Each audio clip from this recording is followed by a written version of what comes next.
Okay, so here with Chris Gylseth. Let me make sure I have your name pronounced right. Is that right? That is correct. Gylseth? Yep. Okay, all right. Okay. This is Chris Gylseth. He is the CTO of Woje Money. And Chris, tell us a little bit about why you're with Woje. What does it mean to you? Well, I met Scott, who's the CEO and founder, about 8 years ago, and he explained to me his vision of what he wanted to do. And what I really liked about that vision was that this was not just about solving a problem. It was not just about creating some kind of cool tech and get rich on it or whatever. It was about helping and serving specifically local businesses.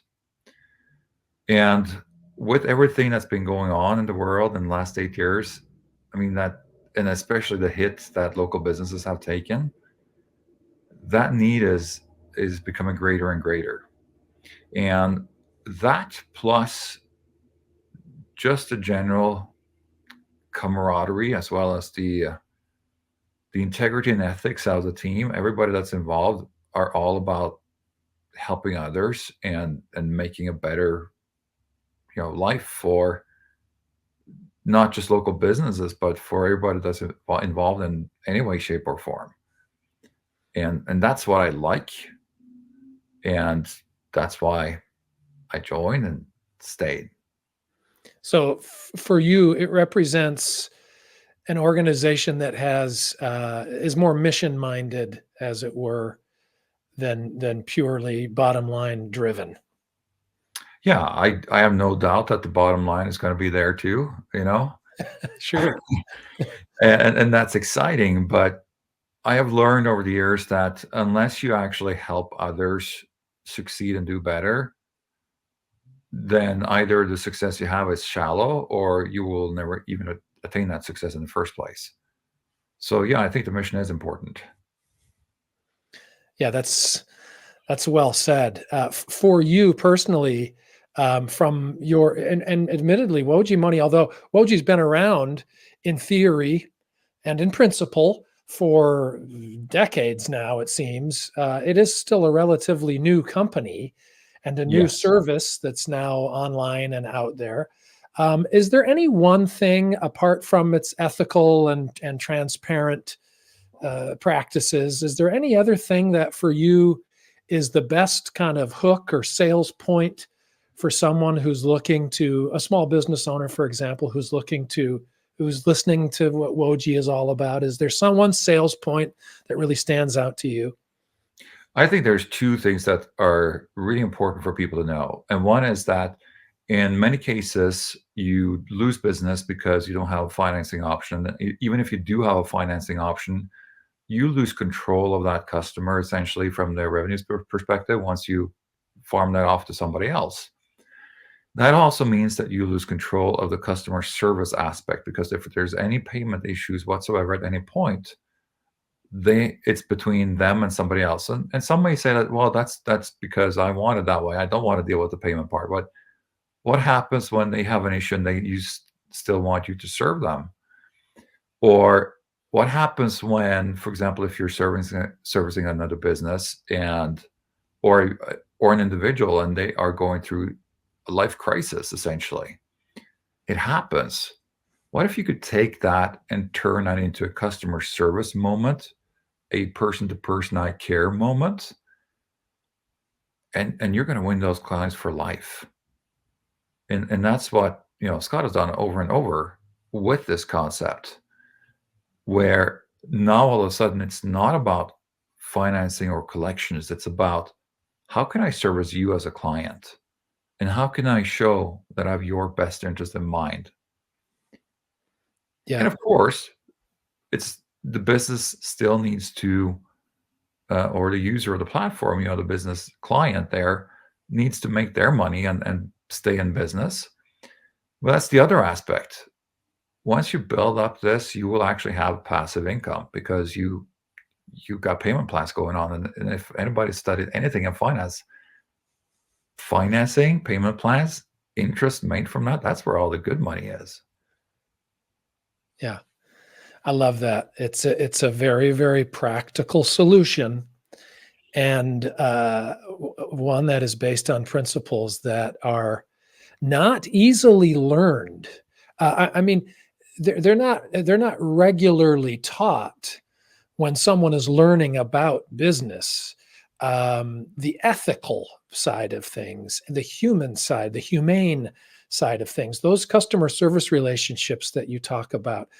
It seems to me that the Woje platform, and particularly with some training, people can really learn to understand how to best apply and use the platform. Otherwise, it's just a tool, but without really the understanding behind how to implement the tool, it's just like a hoe, or well, not a hoe, but like a garden instrument hoe, uh, or a rake or something that's just sitting in the garage.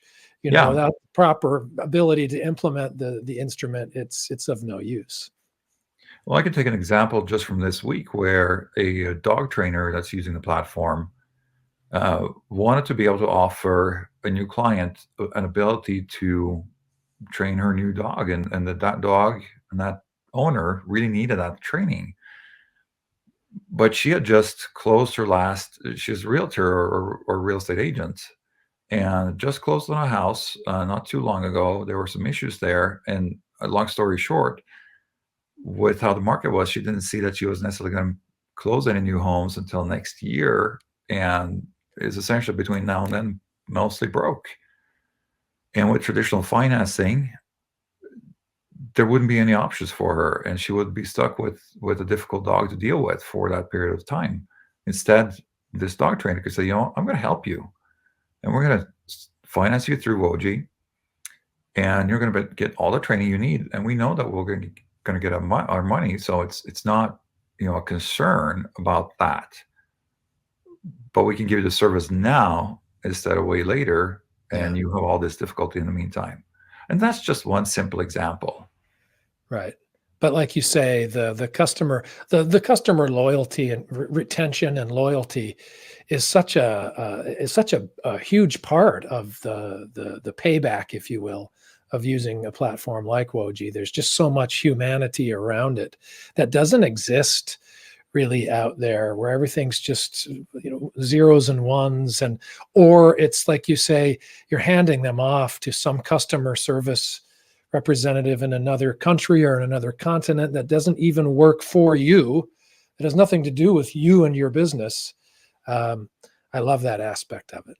Well, and in Chris, addition, I mean, this is going to be actually a growing benefit because of all the AI going on right now, where AI can do a lot of great things, and it can certainly be on the customer service side, since you address that, a way to kind of get quicker answers sometimes. But it also puts a barrier between the human interaction. And so the more a business can actually enhance that human interaction, they're going to stand apart right? in what they're doing. Yeah, yeah, that's a really big differentiator. Yeah, I noticed a little bit of an accent there. Where does that hail from? Norway. Ah, yes. Yeah, and Norwegians, of course, are known worldwide for their warmth and kindness and their human interaction. No, I don't know that they are or they aren't. but you're representing the Norwegians well. Well, thank you. I think the general consensus from people visiting Norway or any Scandinavian country is that it may be hard to break the ice in the first place, but once you've done that, you have a lifelong friend. I love it. I spent some time shooting a series up in Norway, and it was in the warm summer months. And I will say that um, the Norwegian infrastructure and everything else that you wouldn't see the rest of the year because it's under snow and ice, when it all melts away, it is a lush, beautiful green. The roads are kept so pothole free and nice and clean going up and around through the fjords and everything that when you enter Sweden, like it immediately is like a total dump. Well, I So, appreciate that. yay, Norway. That was my experience. Don't dispute it. Well, hey, we Okay. have this friendly rivalry between the two nations that we like to tease each other. So any upper hand I can get in jokes or whatever is always beneficial. You can use that one.